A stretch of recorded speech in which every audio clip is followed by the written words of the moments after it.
12-year-old Jamaican boy claims to be the reincarnation of Bob Marley, shocking everyone. The worn guitar strings vibrated beneath Elijah Williams' fingers as he sat cross-legged on the concrete floor of the Kingston school music room. His classmates had fallen silent, their playful chatter evaporating the moment he began to play. Even Ms. Bennett, who had been teaching music at Trenchtown Primary for 20 years, stood motionless, her lesson plans forgotten in her hand as the 12-year-old's voice filled the space. Old pirates, yes, they rob I, sold I to the merchant ships. His fingers moved across the fretboard with practiced ease, though Ms. Bennett knew for a fact that Elijah had never taken guitar lessons. His voice, still a child's voice, but with an unmistakable rasp and cadence, carried the melody of redemption song, with a haunting familiarity that sent shivers down her spine. When he finished, the silence lingered for several heartbeats before erupting into excited chatter. Ms. Bennett quieted the class, then knelt beside Elijah. "That was beautiful, Elijah.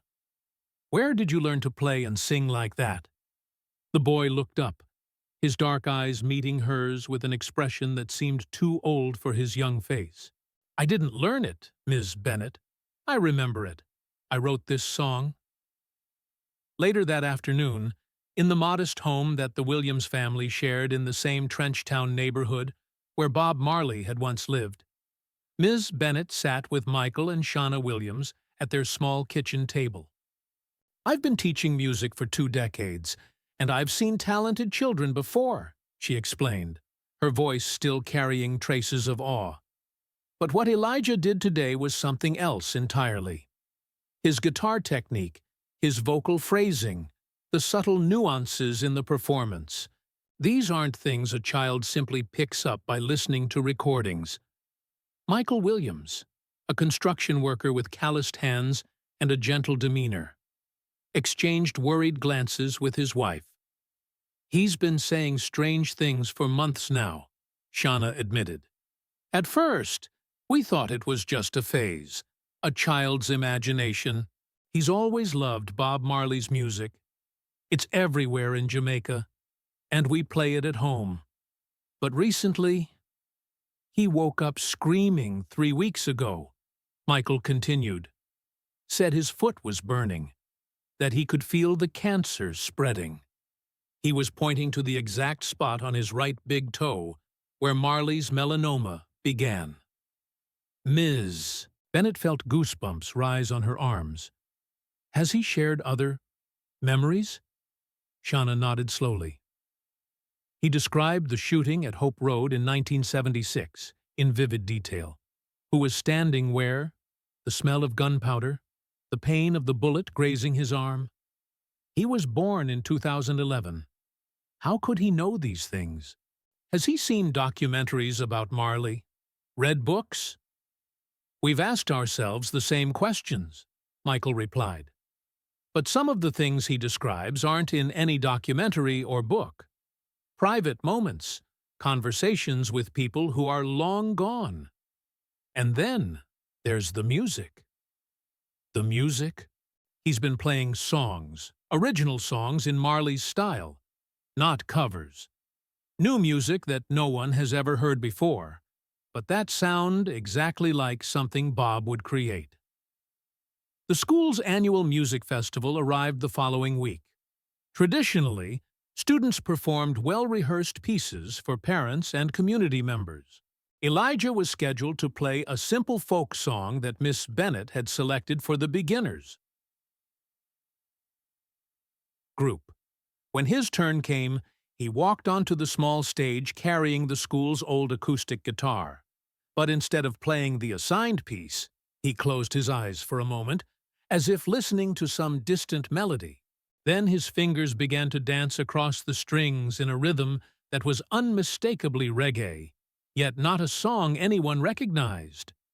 "Rise up this morning, faced with the rising sun, Three little birds pitched by my doorstep, singing a new melody, sweet and true, saying, "This is my message to you." It wasn't Marley's famous Three Little Birds, but something new that carried echoes of that beloved song while venturing into uncharted musical territory. The lyrics spoke of hope and resistance, unity and faith, delivered with a passion that belied Elijah's young age.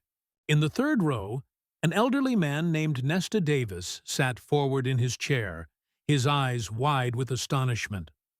Once a neighborhood friend of Bob Marley's in the early days, he had come to support his granddaughter's performance. Now he found himself transfixed by this child he'd never met before. After the performance, as parents and teachers congratulated the students, Nesta made his way to Elijah. "Young man," he said, his voice trembling slightly, "that song you played, where did you hear it?" Elijah looked up at the older man, and for a moment, something like recognition flickered across his face. "I didn't hear it anywhere, Mr. Davis. It just came to me. I think I was working on it. Before..." Nesta's breath caught. "You know my name?" "Of course I know you. Nesta. We used to kick football in the yard behind your grandmother's house. You were always faster, but I had better control of the ball."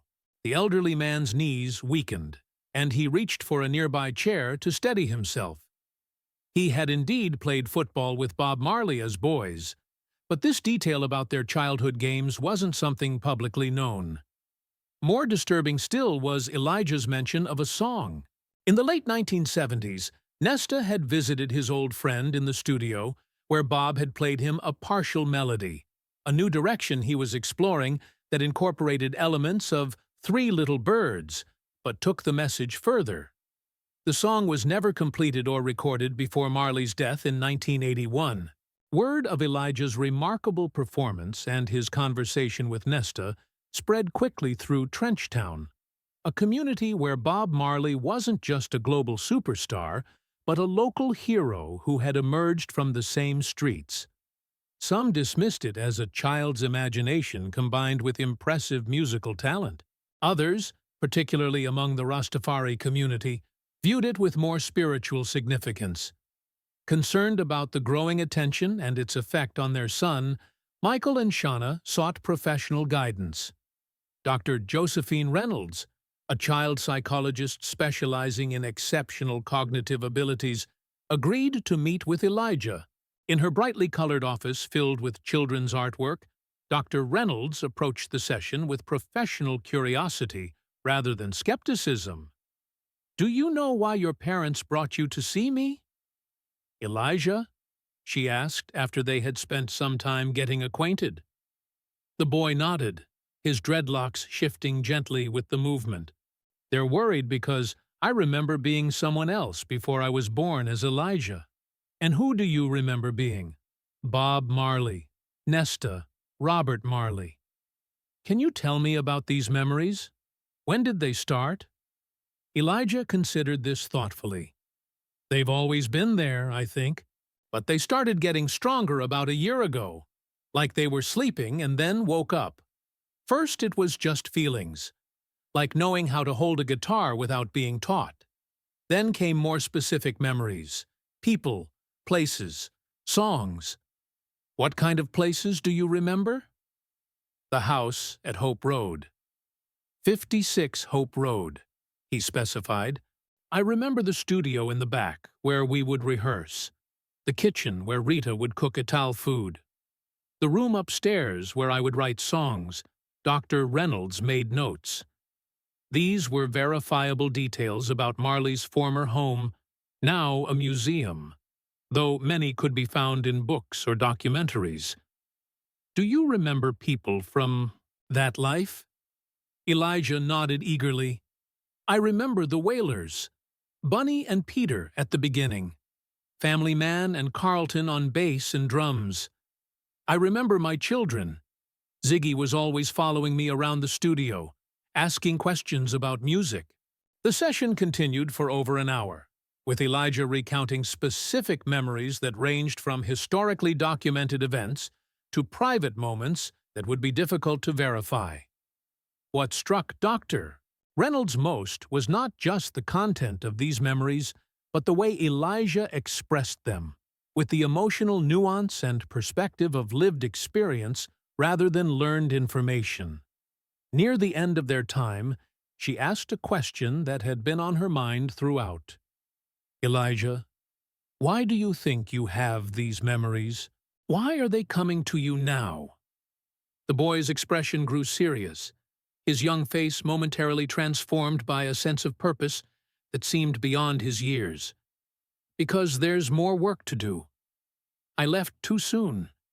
There were songs unfinished, messages undelivered. The world needs unity and peace more than ever now. I think I came back to complete what I started." In the weeks that followed, Dr. Reynolds met with Elijah regularly. She administered a series of cognitive and psychological assessments, finding him to be a bright, well-adjusted child with no signs of delusion or fantasy-prone personality. His knowledge of Bob Marley's life, music, and philosophy was extensive, including details that even dedicated researchers would find obscure.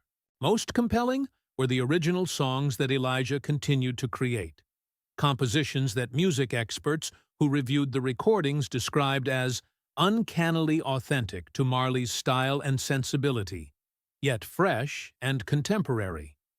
At Dr. Haydraud Fi Bonentry Twite, Reynolds' suggestion, and with the cautious permission of his parents, Elijah was introduced to Professor Marcus Garvey Johnson, a musicologist from the University of the West Indies who had extensively studied Bob Marley's musical evolution. In the university's small recording studio, Professor Johnson asked Elijah to improvise while he played various chord progressions. What emerged was a natural musical dialogue that left the professor visibly moved. There are compositional choices he's making, phrasing decisions, that are distinctive signatures of Marley's style, he later explained to Michael and Shauna.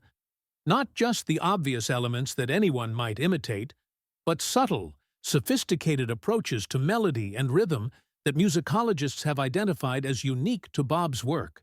Meanwhile, the story had begun to attract attention beyond Trenchtown. A local newspaper published a feature about the Marley Child, as some had begun to call him. The article, though respectful, raised questions about the psychological impact of such beliefs on a young boy. The Williams family found themselves navigating unfamiliar territory, balancing respect for their son's extraordinary experience against concerns for his well-being and normal development. "We don't know what to believe," Shauna confided to Dr. Reynolds during a parent consultation. "When I look in his eyes sometimes, especially when he's playing music, I see something older. Something that knows things Elijah couldn't possibly know. But he's still my little boy who needs help with his homework and forgets to brush his teeth unless I remind him." Dr. Reynolds offered neither supernatural explanations nor dismissive skepticism. Whatever the source of Elijah's knowledge and abilities, what matters most is supporting him through this experience in a way that allows him to integrate it healthily into his understanding of himself. One evening, as Michael sat on their small porch watching Elijah practice guitar, he asked the question that had been weighing on his mind. "Son, does it hurt? Remembering being someone else?" Elijah looked up from the guitar, his expression thoughtful. "Sometimes I remember the illness, how it felt to know I was dying far from home. I remember missing my children and worrying about unfinished work. But mostly, it feels right, like pieces falling into place, like there's a purpose to it." That night, Elijah woke his parents with cries of distress. They found him sitting upright in bed, clutching his right foot. "It's happening again," he gasped. The pain. This is how it started last time. The football injury that never healed properly. The cancer that the doctors found too late. As they comforted him back to sleep, Michael and Shauna exchanged worried glances over their son's head. Whatever was happening to Elijah, whether spiritual phenomenon, psychological complexity, or some combination of factors beyond easy categorization, it was intensifying. The following morning brought unexpected visitors to their modest home. Representatives from the Bob Marley Foundation had heard about Elijah and requested a meeting. With them was Nesta Davis, who had shared his encounter with the boy at the school concert. Fito. As Elijah sat with these visitors in the family's small living room, the foundation representatives observed him with cautious curiosity, while Nesta watched with undisguised wonder. "There's a song," Nesta said, finally, breaking a lengthy silence. "A song Bob played for me once. Just once. A few months before he left for Germany for treatment. He never recorded it, never performed it publicly. Do you remember it?" Elijah closed his eyes. For a long moment, nothing happened. Then his fingers began to move in the air as if playing an invisible guitar, softly at first, then with growing confidence. He began to sing a melody that caused Nesta's eyes to fill with tears. "That's it," the old man whispered. "That's the song." No one else could know it. One of the foundation representatives, who had maintained professional detachment throughout the meeting, now leaned forward with intense interest. "What was the song called?" Elijah opened his eyes. "Liberation Song? It was meant to be part of the next album, the one I never finished." As the implications of this moment rippled through the room, Elijah smiled, the simple, uncomplicated smile of a 12-year-old boy, before adding, "Can I go play football with my friends now? I promised I'd meet them at the field." Word of Elijah's extraordinary abilities and claims spread through Kingston like wildfire. What had begun as neighborhood whispers evolved into a phenomenon that drew attention from across Jamaica and beyond. Local radio stations played recordings of his impromptu performances. Music critics debated the authenticity of his original compositions, and Rastafari elders discussed the spiritual implications of a child who seemed to carry Bob Marley's memories and musical gifts. For the Williams family, the growing attention brought both wonder and concern.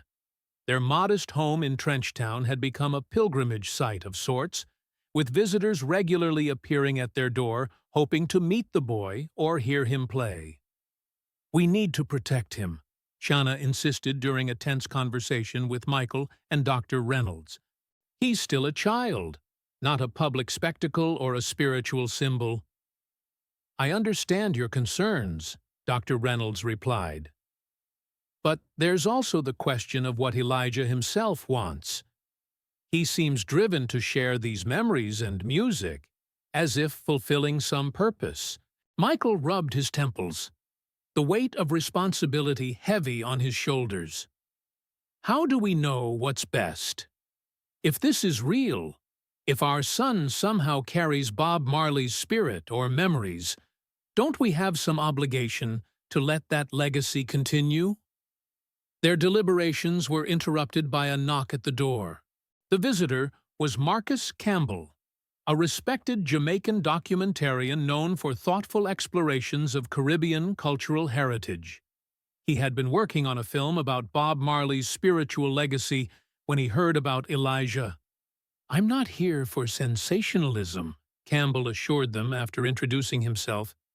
"I've spent 3 years researching Marley's impact beyond music, his spiritual influence, his vision of unity and justice.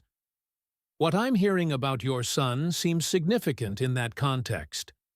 After careful consideration, the Williamses agreed to a limited interview, with Dr. Reynolds present to ensure Elijah's well-being remained the priority. The following day, Campbell set up a small camera in the family's living room. Rather than beginning with direct questions about reincarnation claims, he started by asking Elijah about his connection to music. "Music isn't something outside me," the boy explained, his young face serious but relaxed. "It's like breathing. The rhythms are always there, even when I'm not playing. I feel them in everything: the way people walk, the patterns of rainfall, the pulse of the city."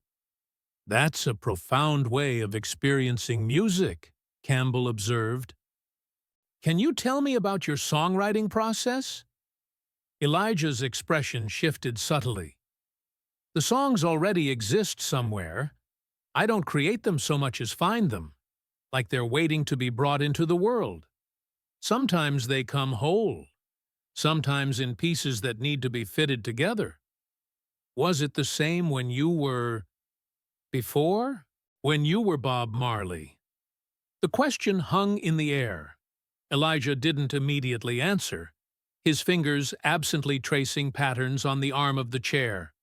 "Yes and no," he replied finally. "The process was similar, but different too. Before, I had more technical knowledge, but less clarity.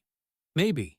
Now the visions come more purely, though my fingers sometimes struggle to keep up because this body is still learning." What struck Campbell most during the 3-hour interview was not just Elijah's claimed memories, but the philosophical maturity with which he discussed complex concepts like spirituality, social justice, and artistic purpose, all while occasionally displaying the normal restlessness and playfulness of a 12-year-old boy. Most remarkable was when Campbell asked about specific recording sessions for the album. "Franer the Exodus out in Trent." Elijah described the studio setup in London, technical difficulties with particular tracks, and private conversations between band members. Details that aligned with accounts Campbell had gathered from surviving whalers, but that weren't widely published. "There was a moment when we were recording Natural Mystic," Elijah recalled. "The first take had a perfect feeling, but there was a technical problem with the tape. We tried to recapture that magic 12 more times. Everyone was frustrated, especially Family Man, who felt the bass never sounded as good on the later takes. We ended up using elements from 3 different versions mixed together." Campbell made notes, knowing he could verify this specific detail with Aston "Family Man" Barrett, the Wailers' legendary bassist who was still alive. As the interview concluded, Elijah made an unexpected request. "I need to go to 9 Mile," he said, "to where I was born and where I'm buried." The statement sent a chill through the room. 9 Mile in St. Anne Parish was indeed Bob Marley's birthplace and final resting place. Campbell exchanged glances with the Williamses and Dr. Reynolds, the same question evident in all their eyes. How would Elijah react to visiting Marley's mausoleum? After consultation with Dr. Reynolds, a visit was arranged. Campbell would accompany the family, documenting the experience with their permission, but with the understanding that filming would stop immediately if Elijah showed any signs of distress. The journey to 9 Mile took them from Kingston's urban landscape through Jamaica's lush interior. Elijah sat quietly for much of the drive, watching the changing scenery with an expression of growing recognition. "The trees are taller now," he observed as they neared St. Anne Parish. "But the mountains are the same. They never change." 9 Mile had become a significant cultural site, with a museum dedicated to Marley's life and guided tours of the property where he spent his early years. The Williams family had arranged for a private visit before regular opening hours, allowing Elijah to experience the place without public attention. As they approached the modest house where Marley was born, Elijah walked with increasing confidence, no longer following the guide, but moving as if by memory. "The kitchen was here," he said, pointing to a section that had been partially reconstructed. My mother would sing while she cooked, her voice mixing with the sound of rainwater on the zinc roof. He moved to a mango tree standing in the yard. This tree was smaller then, but it's the same one. I used to climb it to watch the sunrise.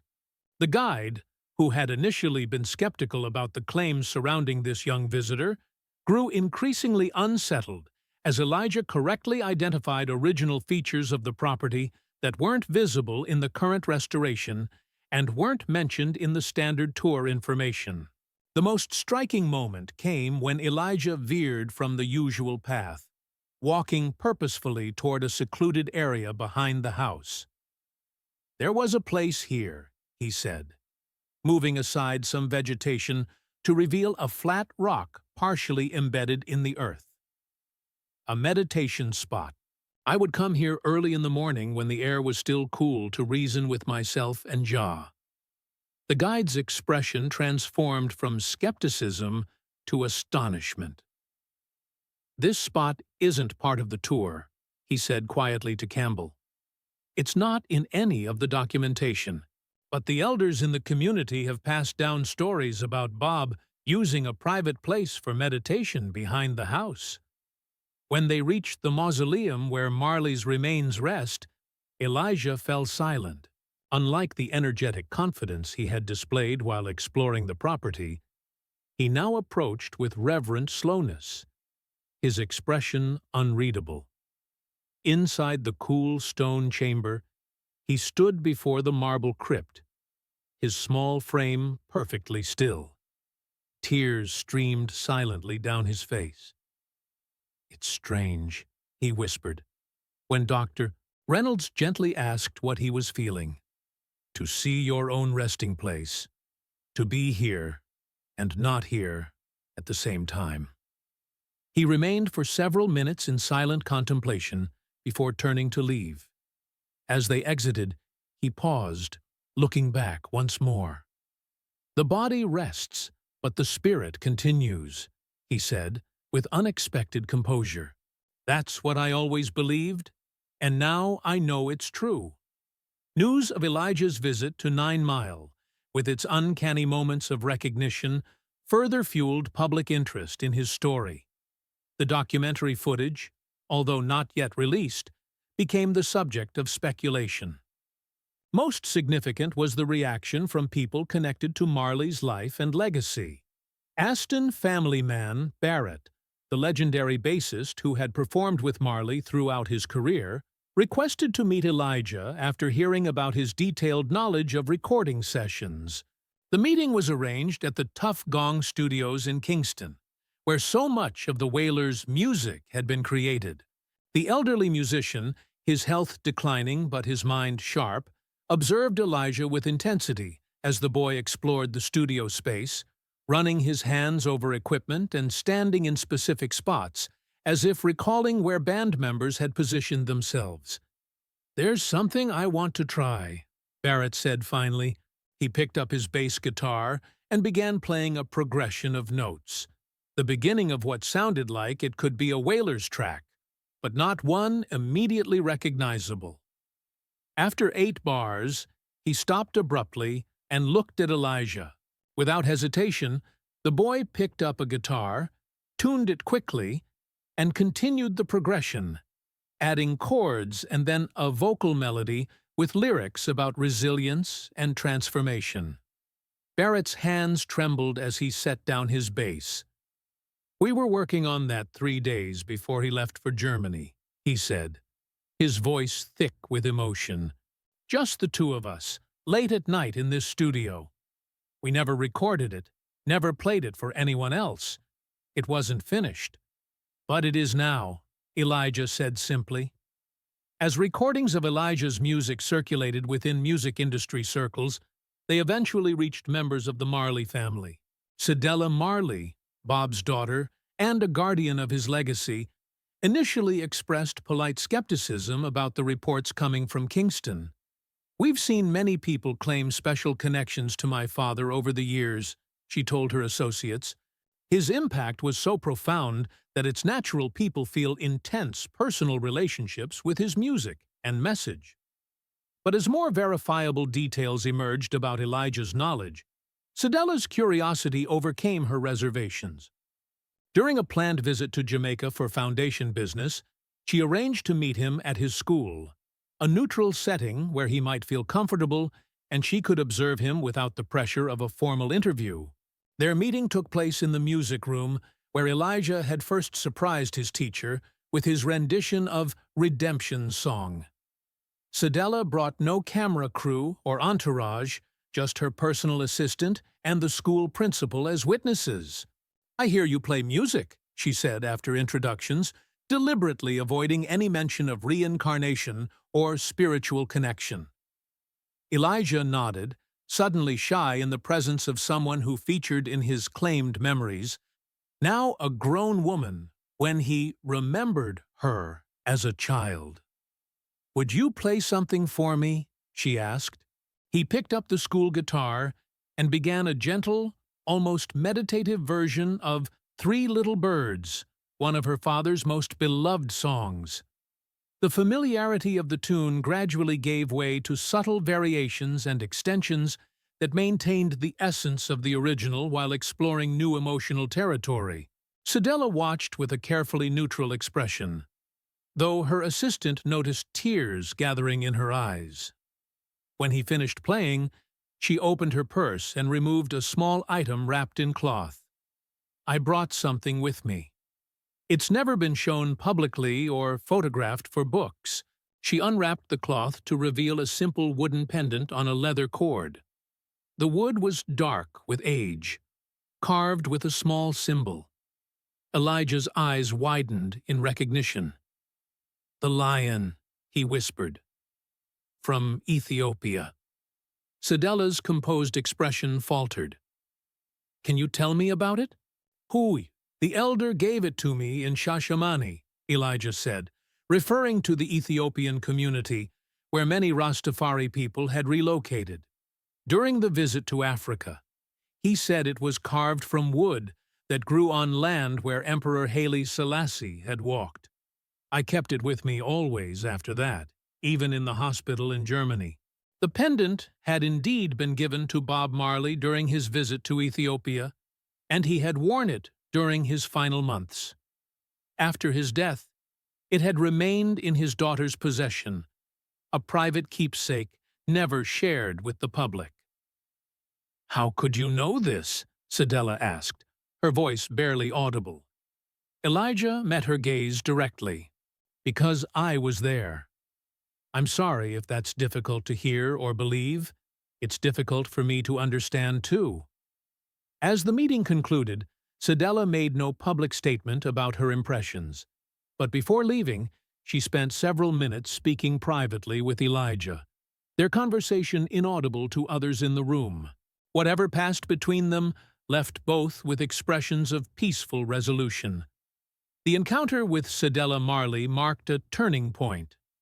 Her tacit acknowledgement, not necessarily of reincarnation, but at least of Elijah's inexplicable connection to her father, lent credibility that scientific testing and musical analysis couldn't provide. It also intensified the spiritual dimensions of Elijah's story, particularly within Jamaica's Rastafari community, where beliefs about the immortality of the righteous had always been central.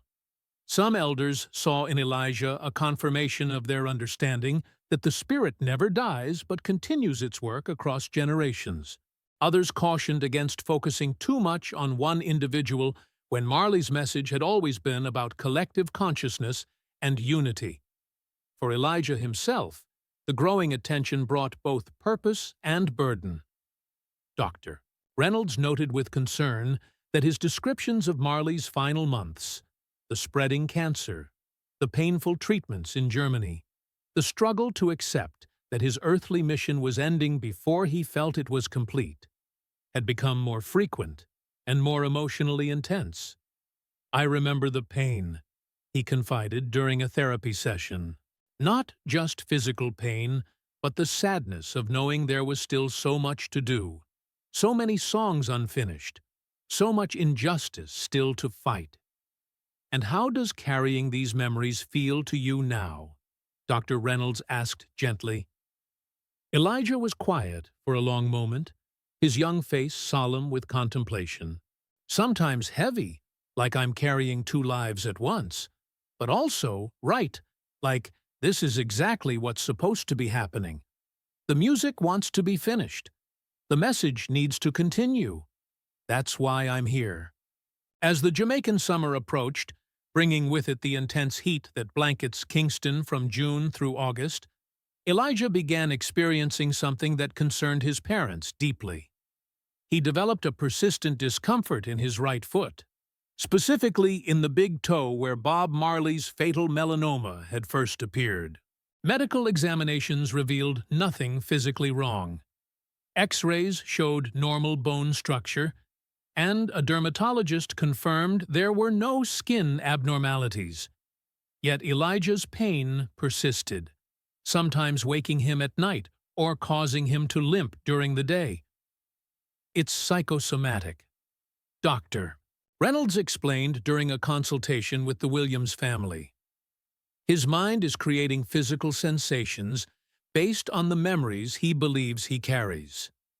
This doesn't make the pain any less real to Elijah, but it suggests the connection between his psychological experience and physical body is intensifying. The phenomenon added another dimension to the already complex situation. While researchers, musicians, and spiritual leaders continued to debate the meaning of Elijah's musical abilities and historical knowledge, his physical symptoms raised new questions about the extent to which his identification with Marley was affecting his health and development. Marcus Campbell, whose documentary project had expanded to follow Elijah's evolving story, captured a poignant moment during an interview with Michael Williams.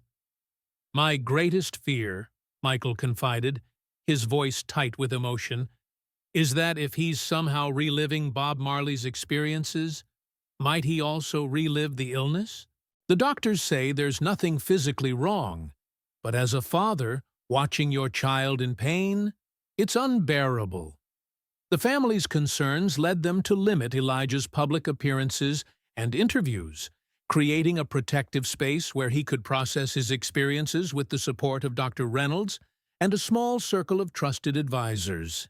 But Elijah himself seemed increasingly driven by a sense of purpose, particularly regarding the music he felt compelled to complete. Late one night in July, Shauna woke to the sound of guitar playing coming from Elijah's room. She found him sitting cross-legged on his bed, a notebook open beside him, fingers moving across the strings with focused intensity. He had been playing for hours, she realized, noticing several pages filled with lyrics and chord notations. "What are you doing up so late?" she asked gently. Elijah looked up, his eyes bright despite the late hour. "I had a dream. I remembered 3 songs that were never finished. I need to get them down before they fade again." By morning, he had completed what he described as 3 songs that Bob Marley had been working on during his final months, compositions that addressed themes of mortality, spiritual transition, and the continuing struggle for justice. The lyrics contained Marley's characteristic blend of biblical imagery, social commentary, and spiritual wisdom, yet with a perspective that seemed to span across time, connecting the challenges of the 1980s with the present day. Word of Elijah's latest compositions reached Aston family man Barrett, who arranged for a small group of veteran Jamaican musicians to hold an informal recording session. With the Williamses' permission, Elijah spent a day at Tough Gong Studios with these musicians, some of whom had played with Marley himself, laying down basic tracks for the 3 songs. The resulting recordings, though rough and unpolished, stunned everyone who heard them. The compositions displayed a musical and lyrical maturity that seemed impossible coming from a 12-year-old, yet also captured the distinctive energy and spiritual resonance that had made Marley's music so powerful. It's not just that they sound like Bob's music, One veteran guitarist commented, "It's that they feel like his music, like they're coming from the same soul, the same spiritual well." The recordings made their way to Ziggy Marley, Bob's eldest son and a respected reggae artist in his own right. After listening intently, he reached out to the Williams family with a message that acknowledged the extraordinary nature of what was happening without explicitly endorsing claims of reincarnation. "There's a creative spirit that moves through generations," Ziggy said during a phone call with Michael and Shauna. "My father always believed his music came through him rather than from him. Whatever is happening with your son, the music itself has authenticity and power. That's what matters most." As the story continued to unfold, divided opinions about Elijah's experiences reflected broader philosophical and spiritual questions. Some saw his case as evidence supporting reincarnation beliefs. Others suggested more scientific explanations involving genetic memory or exceptional intuitive capabilities. Still others questioned whether his knowledge might have been acquired through conventional means despite the family's assertions to the contrary. Dr. Tikneen Tenforan Fan, Gabriel Thompson, a neuroscientist studying exceptional cognitive abilities at the University of the West Indies, proposed a research protocol that would use functional MRI to observe Elijah's brain activity while he accessed what he described as Marley's memories. The proposal sparked ethical debates about subjecting a child to such research, regardless of the potential scientific value. Ultimately, the Williamses declined participation in formal scientific studies, prioritizing Elijah's well-being and normal development over the quest for explanations. Their decision disappointed some researchers, but was supported by Dr. Reynolds, who reminded critics that behind the extraordinary story was a child trying to navigate complex experiences while still growing up. In August, Elijah made a special request that his parents found they couldn't refuse, despite their protective instincts.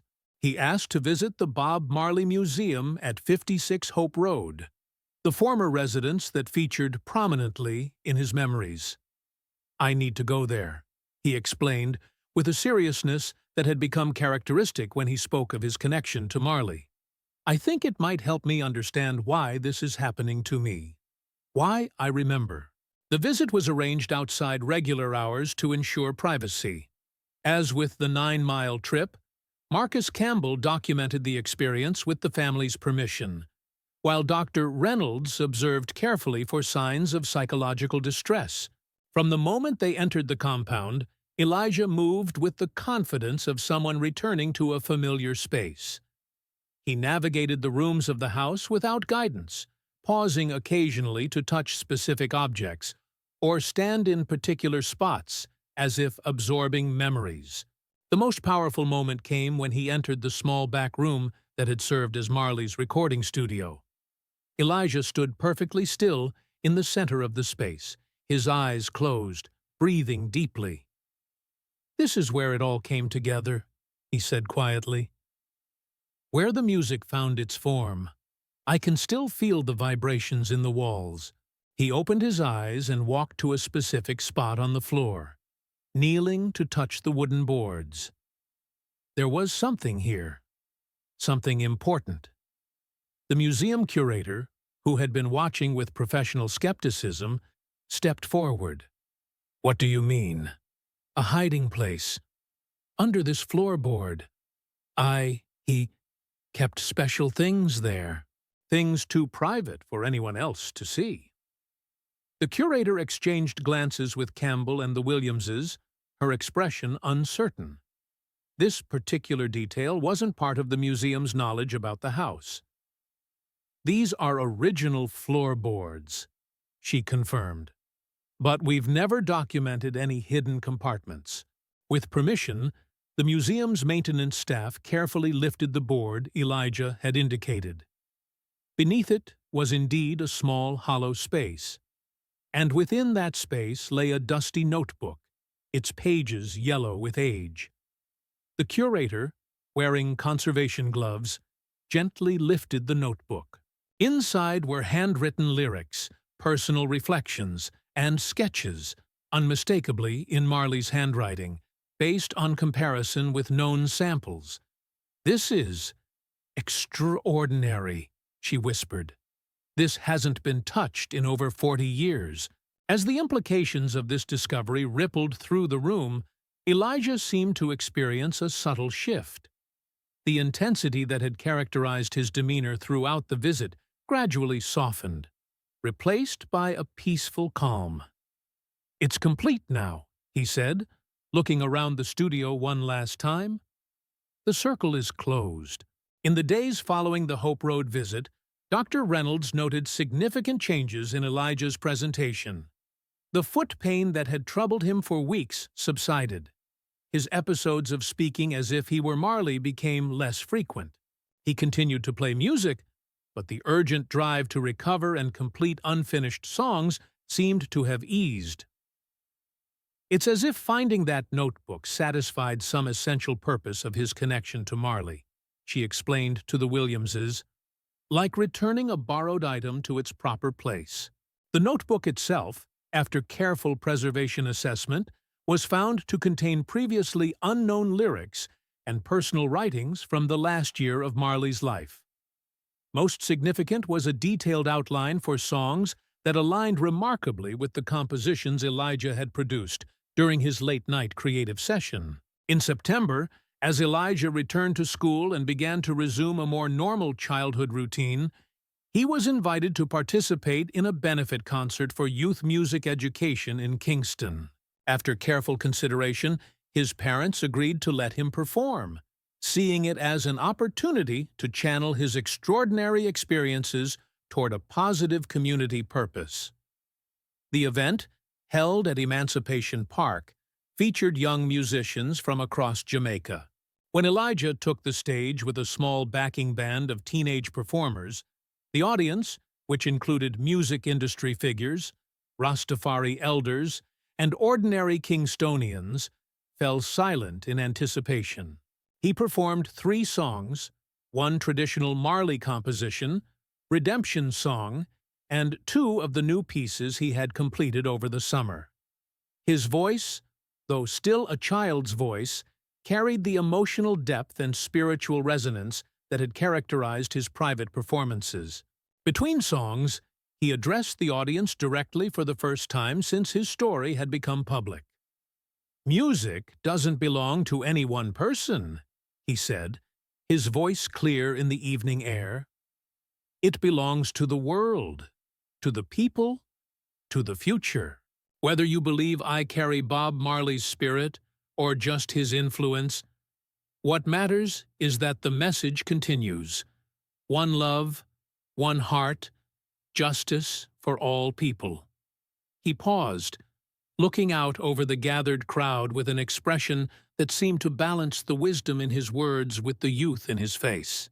"I don't know why I remember another life, why I feel what I feel and know what I know, but I'm grateful for it, because it's taught me that our time here is short, but our impact can be eternal. The most important thing isn't who we were before or who we'll be next, but what we do with the life we have right now." The simplicity and authenticity of his statement moved many to tears. Whatever their beliefs about the nature of his connection to Marley, his performance and words that evening transcended the controversy, touching something universal about music's power to connect people across time and circumstance. As the months passed, Elijah's experiences gradually integrated into a more balanced relationship with his identity as a 12-year-old boy. The memories remained, but their intensity diminished, becoming more like a library of knowledge he could access rather than a second personality competing for expression. He continued to develop his musical talents, studying guitar and voice formally for the first time, blending his intuitive abilities with technical training.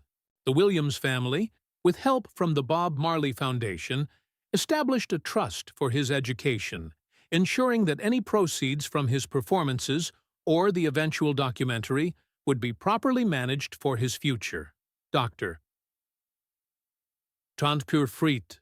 Reynolds documented his psychological journey as a unique case study in how exceptional experiences, whatever their ultimate explanation, can be integrated into healthy development when approached with appropriate support and understanding. 3 years later, a 15-year-old Elijah sat for a final interview with Marcus Campbell, whose documentary Roots, Rock, Reincarnation was finally nearing completion after following the story from its beginning. Looking back now, how do you understand what happened to you? Campbell asked. Elijah considered the question thoughtfully, his face showing the first signs of adolescence, but still carrying the gentle wisdom that had always seemed beyond his years. I think there are connections between souls that we don't fully understand, he replied. Whether it was literally Bob Marley's spirit or something more complex, I believe I was chosen as a vessel for completing something unfinished. Not just songs, but a message that needed to continue. And has that purpose been fulfilled? Elijah smiled. The music is complete now. The lost songs have been found and shared. But the larger purpose, the message of unity, justice, and spiritual awakening, that's never complete. That continues through everyone who hears the music and carries it forward in their own way. The documentary premiered at the Jamaica International Film Festival to acclaim and ongoing debate. It presented multiple perspectives on Elijah's story without imposing definitive conclusions, allowing viewers to interpret the remarkable events through their own spiritual, scientific, or philosophical frameworks. Elijah himself, now focused on his education and developing his own distinct musical voice, embraced the mystery at the heart of his experience. In a school essay titled Many Rivers, One Ocean, he wrote, I don't need to prove reincarnation to anyone, not even myself. What matters is that for a time, I carried memories and music that needed to be completed. Whether those memories came from a past life, collective consciousness, or some other source beyond our understanding, they served their purpose. They reminded us that a great soul's work continues long after their physical form has returned to the earth. Now, I'm free to discover who Elijah Williams is meant to be, carrying Bob Marley's influence, but walking my own path. In the years that followed, Elijah emerged as a thoughtful young musician, with a style influenced by but distinct from Marley's. The songs that had come through him during that extraordinary period became part of the broader Marley catalog, credited to Bob Marley, completed by Elijah Williams, an unprecedented acknowledgement of their unique collaborative creation across time. The notebook discovered at Hope Road became a centerpiece of the Bob Marley Museum's collection, its contents studied by musicologists and cultural historians as a window into the artist's final creative period. Several phrases found in its pages, transform, transcend, transmit, and death is not the end of the song, took on special significance in light of Elijah's story. For the Williams family, the experience transformed their understanding of life's mysteries while grounding them in the practical realities of raising a child with exceptional gifts. Shauna established a support network for families of children with unusual spiritual or psychological experiences, Soutien-Antoine and Hauer in Eileen, emphasizing the importance of balancing wonder with well-being. And in Trenchtown, where the story began, local children still sometimes glimpse Elijah visiting his old neighborhood. A slender young man with dreadlocks and a guitar, his music weaving together past and present, memory and possibility, in the continuing song of life that was Bob Marley's greatest legacy.